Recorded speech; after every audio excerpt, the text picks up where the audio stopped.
And I bought the right ones this time. I was searching for the Galaxy Buds Pro and only came across the Galaxy Live model some time ago, which I actually bought and reviewed recently. I actually ended up liking that pair quite a bit, but they weren't for me.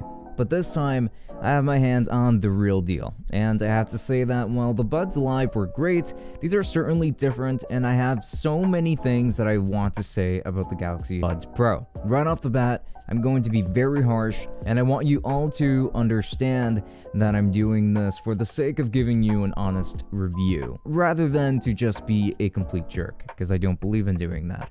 Now let's go ahead and dive right in.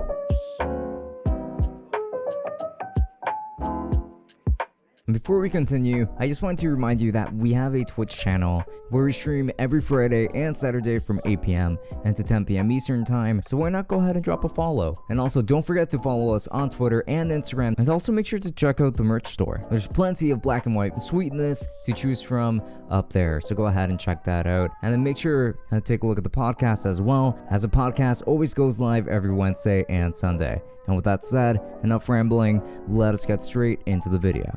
So let's go ahead and begin with an unboxing. They come in this tiny box, which you can just open up, and stuck on the top lid, you're going to find your instructions. Going deeper into the box, you will find the Galaxy Buds Pro inside of the charging case, but let's put that aside to look at the USB-C cable for charging and a little box with different ear tips. The exterior design consists of this tough plastic that does feel quite good in hand, and the glossy touch surface. These resemble the Galaxy Buds Plus in more than just one way, that's for sure.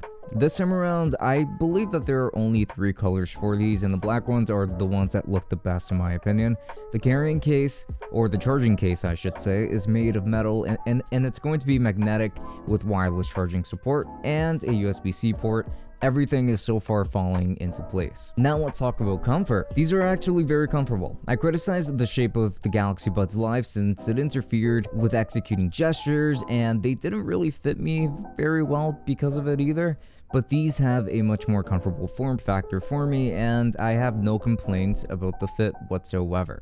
And yes, I have no problem wearing these for long periods of time at all. But now let's go ahead and talk about the gestures and other features. These feature active noise cancelling, ambient mode, wireless charging on the case, a built-in EQ onto the wearable app, and touch gestures. You even get some sweat resistance, which is always nice to have. Now for gestures, you've got play and pause, answering and hanging up phone calls, triggering active noise cancelling, toggling between your different modes, and the usual. But you don't have proper volume controls, unfortunately, which is certainly a shame. But let's go ahead and talk about what I really need to talk about here, and that would be the sound quality of these earbuds. They sound quite nice, but honestly not $200 nice. There isn't much of a difference between these and the Galaxy Buds Plus, the literal half-price model at this point I believe, and I say that after extensively testing both.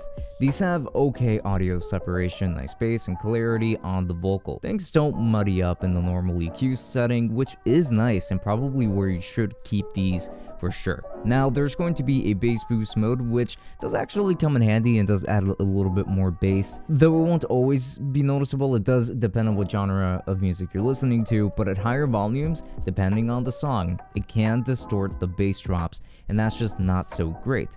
These don't really get all that loud either, even at max volume, so for sound quality, I would look into getting the Galaxy Buds Plus instead, since there just isn't much of an improvement here when it comes to the pros, even though you do get more EQ options, I want to say, and there is, I would say, a little bit more audio separation, I guess. And now the bigger topic, noise cancelling and ambient sound.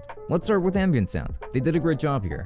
You'll know that you're in that mode because you can just hear everything outside pretty clearly since the microphones start taking action here. I like it, and this is a good implementation of ambient mode since it actually makes a discernible difference, and it does what I feel like it is supposed to do at the end of the day. But noise cancelling.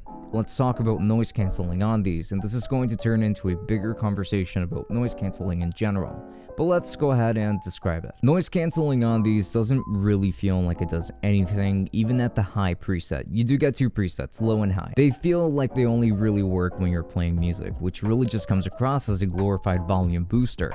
Passive noise isolation isn't really the focus with these, so I'm just going to say that they don't really block out sound on their own per se. Just fill your ears to a point that it's hard to hear things going on outside if you're playing music. I kept switching back and forth between normal and active noise canceling modes for quite a while just to see if I was crazy or to see if maybe I missed anything, but I was hearing almost exactly everything the exact same way. So what's the point of adding this feature if it's going to be half-baked like this? Because it's just a marketing ploy. That is your answer. I always give credit to headphones or earbuds that handle noise canceling correctly. So it's not that I actively hate on it, since I find it very useful on earbuds that do handle it correctly. For instance, the Razer Hammerhead True Wireless Pros has one of the best implementations of noise canceling. But you will notice that with a lot of earbuds and headphones alike that are affordable, and unfortunately even those that aren't so affordable like these, the Galaxy Buds Pro, will have quote-unquote active noise canceling. But it's usually either overly done and uncomfortable from cabin pressure, or barely noticeable at all, like on the Galaxy Buds Pro. So in my opinion, Samsung messed up here because noise cancelling is almost non-existent. And now, with that rant aside, let's go ahead and talk about battery life.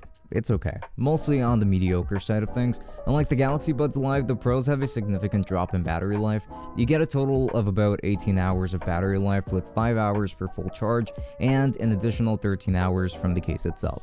It's not bad and is certainly serviceable for most people, but I would still call it mediocre since it really dives down from that 29 hours offered by the more affordable Galaxy Buds Live. And now, normally I would have a complaints section to this video, but I don't want to repeat myself since I've been complaining for at least half of the video by now. Now, I want to make it clear that I was as harsh as I was towards these earbuds because I had very high expectations from Samsung.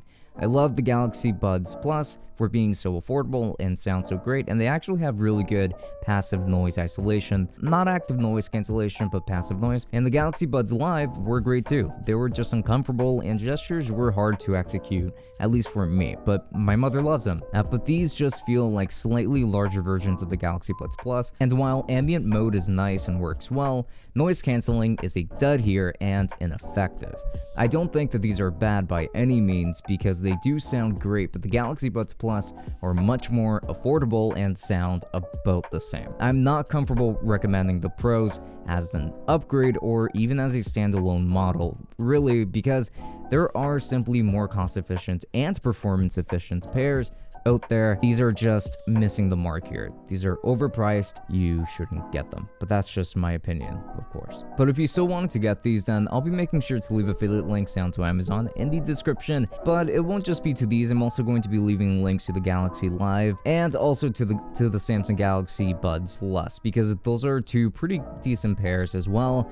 And in case you decide to use my link and get any of these, then I do get a small commission that does support the channel quite a bit. So I would appreciate that quite a bit. And also, we do have the Tech Summit podcast where we do like to talk about tech. So do make sure to subscribe for that. That's going to be pretty cool if you did. We also have a Discord server. Come along, join in. Links to all of this down below in the description. I also like to stream every Friday and Saturday, so why not stop by? Links to that down below. And also, there is going to be my Twitter and my Instagram in case you're into that. But with that said, this has been Francisco from Tech Summit. Thank you for watching, and I will be seeing you all later.